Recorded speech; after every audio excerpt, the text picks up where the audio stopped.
Hello friends, welcome to Sandipani Amrit. Friends, Sandipani Amrit के इस YouTube channel पर आपका स्वागत है, अभिनंदन है। फ्रेंड्स, आपको मालूम है कि बिहार में जब से नई नियमावली शिक्षक नियमावली आई है तब से उसका घोर विरोध हो रहा है। 10 तारीख को ये नियमावली आती है, उसके बाद से बिहार में लगभग सभी जो अभ्यर्थी हैं, शिक्षक अभ्यर्थी से लेकर जो पूर्व के शिक्षक हैं, जो अभी पढ़ा रहे हैं, यानी कि जो नियोजित टीचर हैं, वे सब इसका विरोध किए। लेकिन आप देख पा रहे हैं कि 10 तारीख को ये नियमावली आई, 10 अप्रैल को ये नियमावली आई। उसके बाद से 4-5 दिनों तक इसका घोर विरोध हुआ, अभी भी हो रहा है। और सभी कैंडिडेट, सभी लोग जो हैं, जो इसका विरोध कर रहे हैं, जो भी विरोध कर रहे हैं, वे अलग अलग खेमों में बट गए हैं। ठीक है, बटे हुए थे और वो अपनी डिमांड को मांग रहे थे। किसी को जो एक खेमा तो ऐसा है जो 4 साल से जो लगा हुआ उसकी भरपाई करने के लिए मांग रहा है। दूसरे नियोजित टीचर है, वे कह रहे हैं कि हमें जो एग्ज़ाम नहीं लिया जाए, ऐसे ही हम लोग को समान काम समान वेतन मिल जाए, राज्यकर्मी का दर्जा मिल जाए। सबकी अपनी अपनी डिमांड है, सबको अपनी अपनी डिमांड के लिए आंदोलन किए, आंदोलन कर भी रहे हैं अपने अपने स्तर से। लेकिन अब यहाँ पर एक बात सामने आ रही है कि आप देख रहे हैं नियमावली आने के बाद आप ये भी देखे होंगे कि बहुत सारे कुछ तो कैंडिडेट इसलिए विरोध कर रहे थे क्योंकि वे नियमावली को समझ नहीं पाए थे।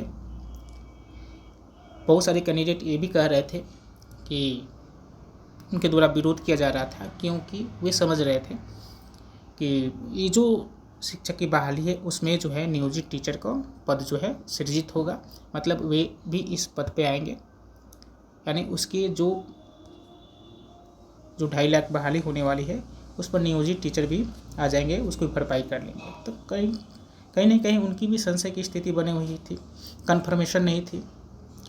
बहुत सारे जो है बात थे इस नियमावली में जो कन्फर्म नहीं थे, जिससे विरोध हो रहा था। लेकिन अब देख रहे हैं 2 दिनों से, आपको और ध्यान दीजिएगा, इस नियमावली के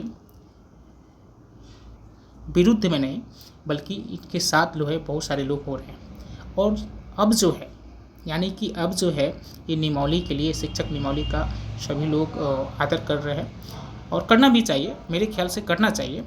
ठीक है, मैं भी इस नियमावली का जो है बिहार शिक्षक नियमावली 2023 जो है इसका मैं आदर करता हूँ, सम्मान करता हूँ। और अब यूँ क्योंकि इस नियमावली में वो सभी चीज़ें हैं जो एक शिक्षक को मिलनी चाहिए। अब के परिदृश्य में देखा जाए कि तो हम देख सकते हैं कि ये जो शिक्षक नियमावली है इसका विरोध करने वाले लोग जो है बहुत कम हो गया है।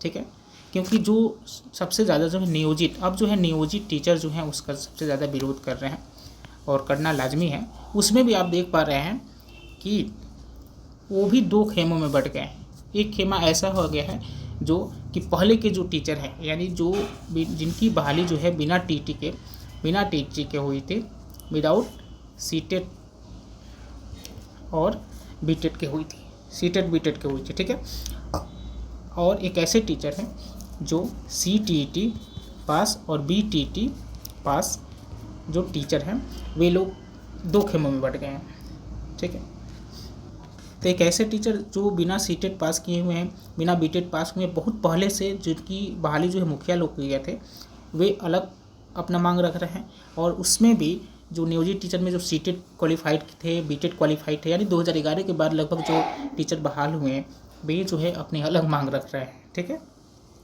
यानी ये जो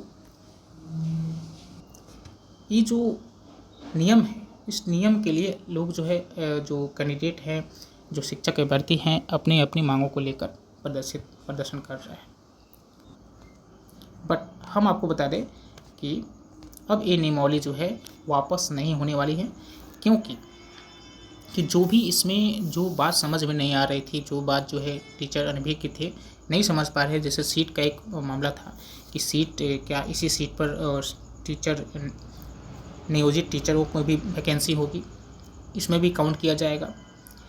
बहुत सारे कैंडिडेट इसलिए भी विरोध कर रहे थे कि ये अगर बहाली आती है बीपीएससी के द्वारा होती है, किसी आयोग के द्वारा होती है, तो अभी तक कोई आयोग नहीं बना या निर्धारण नहीं था कि कौन से आयोग से होगी। तो बहुत कुछ यहाँ पर बातें क्लियर हो गई हैं और आप देख पा रहे हैं कि जो गवर्नमेंट है वे साफ स्पष्ट है। यहाँ तक कि नीतीश कुमार जी भी कह दिए हैं कि 3 से 4 महीने में यानी इसी साल जो है बहाली हो जाएगी। तो वैसे कैंडिडेट जो समय को लेकर बहाली में लेट नहीं हो जाए उसके लिए वे आंदोलन कर रहे थे, वे इस आंदोलन से बाहर हैं और सरकार ने स्पष्ट शब्दों में कह दिया कि बहाली में लेट होने नहीं जा रही है, बहाली बहुत जल्द होगी। ठीक है, सीट का भी जो कन्फर्मेशन था उस सीट को भी कन्फर्मेशन हुआ कि 2.5 लाख सीट पर नए टीचर यानी जो सीटेड पीटेड जो पास हैं, स्टेट पास हैं, वे लोग ही अप्लाई करेंगे। इसमें किसी तरह की कोई प्रॉब्लम नहीं। तो बहुत कुछ जो है इस नियमावली में क्लियर हो गया है, सभी लोग जान गए हैं और हमें ऐसा लगता है कि 80% जो कैंडिडेट हैं जो इसका विरोध कर रहे थे अब इस विरोध से बाहर हैं। ठीक है, और गवर्नमेंट भी ये मूड बना ली है कि हम इस बहाली को बहुत जल्दी कराएंगे। तो इस तरह से अगर हम देखें तो ये नियमावली जो है, क्योंकि सरकार की जो भी प्रवक्ता हैं, गवर्नमेंट की जो भी प्रवक्ता हैं, वे सब कह रहे हैं कि नियमावली वापस नहीं होगी, इसी नियमावली पर काम करना होगा। इवन गवर्नमेंट ने, बिहार के चीफ मिनिस्टर और शिक्षा मंत्री ने इवन भी कह दिए हैं कि ये नियमावली वापस नहीं होगी और इसी नियमावली पर नई शिक्षक भर्ती लागू होगी। तो हमें क्या करना, तो ये तो क्लियर है कि ये नियमावली वापस नहीं होगी। अब जो भी कैंडिडेट है जो कि सीटेट पास किए हैं, बीटेट पास किए हैं, उन्हें अब क्या करना चाहिए, अब ये चीज़ ध्यान रखना चाहिए कि आप अपनी पढ़ाई को स्टार्ट कर देनी चाहिए। ठीक है, क्योंकि सिलेबस की भी बात हुई कि सिलेबस कब आएगी, तो बहुत जल्दी आएगी सिलेबस।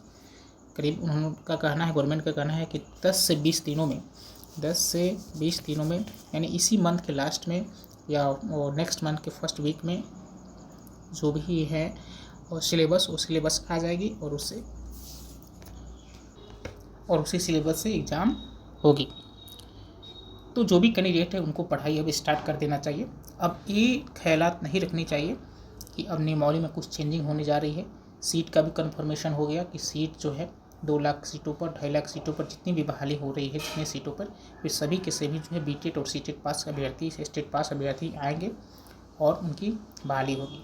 उसमें नियोजित टीचर अगर फॉर्म को फिलअप करते हैं तो अपने सीट को लेकर आएंगे, वे उनके सीट पर नहीं जाएगा। अगर वो पास हो जाते हैं तो वे अपनी ही सीट पर बने रहेंगे। उनकी तबादला बोल सकते हैं, उनकी जो है वो समान काम समान वेतन, आप भी कहें कि राजकर्मी का दर्जा उन्हें मिलेगा और सैलरी उनकी बढ़ेगी और सब सुविधाओं में वो आ जाएंगे। लेकिन वो अपनी ही सीट पर, अपनी सीट को ही हासिल किए रहेंगे। ठीक है, ये समझना है। तो सीट का भी डाउट क्लियर हो गया है, बहाली में लेट नहीं होगा ये भी क्लियर हो गया है। तो हमें यानी जो भी कैंडिडेट जो है सीटेट बीटेट पार्ट्स हैं और बीटीईटी पास हैं, उन्हें अब पढ़ाई पर ध्यान दे देना चाहिए। अब हमें किसी भी तरह की बातों को नहीं देखना चाहिए। ठीक है, और एक दूसरी तरफ जो है एक जिम्मेदार नागरिक होने के चलते भी इस नियमावली का आदर करना चाहिए, सम्मान करना चाहिए। क्योंकि इस तरह की नियमावली जो है बिहार में आई है तो निश्चित ही बिहार की जो शिक्षा व्यवस्था है वो सुधरेगी। उसमें ऐसे ही टीचर जाएंगे जो अच्छे से उसके लायक होंगे और शिक्षा की व्यवस्था जो है स्कूलों में अच्छे ढंग से होगी। ठीक है, एक शिक्षकों का जो सम्मान है, जो गौरव है, वो बिहार में फिर से वो लौटेगा और बिहार आगे बढ़ेगा। जो भी टीचर इस आयोग के माध्यम से आएंगे उनको अपने आप को गौरवान्वित महसूस करेंगे और होना भी चाहिए।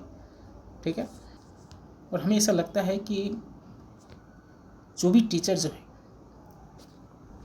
जो इसको नकार रहे हैं, नियमावली को स्वीकार नहीं कर पा रहे हैं, तो उन्हें एक बार समझना चाहिए कि कुछ भी चेंजिंग होती है ना तो उसमें कुछ ना कुछ लोगों का मतलब कि सभी लोग जो है खुश नहीं हो सकते।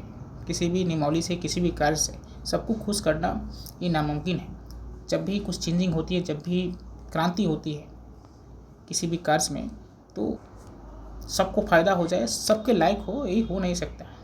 और ये क्रांति हमें ऐसा लगता है कि बहुत ही शिक्षा के क्षेत्र में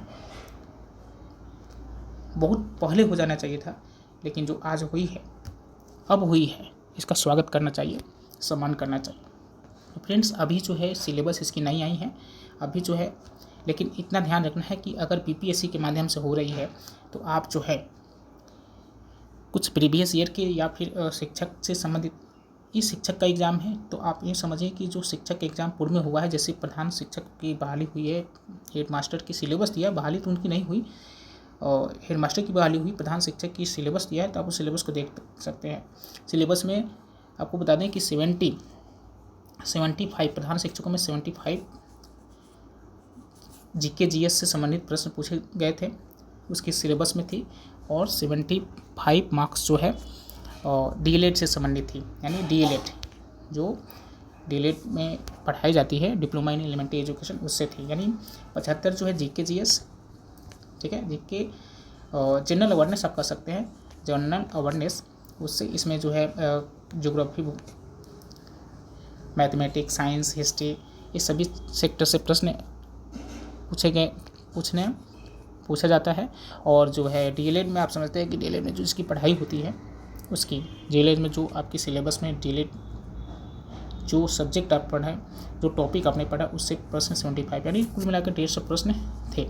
तो हम कह सकते हैं कि कुछ उसी तरह के ही सिलेबस में होंगे। तो आप पढ़ाई स्टार्ट कर दें। सबसे पहले अगर आप डीएलएड को नहीं समझ पा रहे हैं तो आप जीके उठाइए, मॉडर्न हिस्ट्री उठाइए, मॉडर्न हिस्ट्री को पढ़ जाइए, ठीक है। तो अगर ये सिलेबस नहीं आई है, सिलेबस आएगी तो फिर हम लोग मिलेंगे और पूर्ण रूपेण देखेंगे कि सिलेबस आखिर में टीचर का क्या है, उसके अनुसार हम लोग तैयारी शुरू करेंगे। लेकिन अभी जब तक सिलेबस नहीं आती है तब तक आप लोग जो है हिस्ट्री को पढ़ाई करें, हिस्ट्री, मॉडर्न हिस्ट्री को लेकर पढ़ें, क्योंकि हिस्ट्री भी अगर बीपीएससी एग्ज़ाम होती है तो हिस्ट्री नहीं आया, ये हो नहीं सकता है। तो मॉडर्न हिस्ट्री की पढ़ाई को शुरू कर दें। बिहार की जो हिस्ट्री है, ज्योग्राफी है, पॉलिटी है, उसको भी पढ़ाई करें। और ये अपने मन से, दिमाग से निकाल दें कि ये जो है नियमावली जो है बदलेगी, चेंज होगी, वापस जाएगी, इसमें किसी तरह की संशोधन हमारे ख्याल से नहीं होने वाली है, ठीक है। तो आप पढ़ाई पर ध्यान दें, पढ़ाई में लग जाएं। तो मिलते हैं एक नई वीडियो में। Thank you, have a nice day.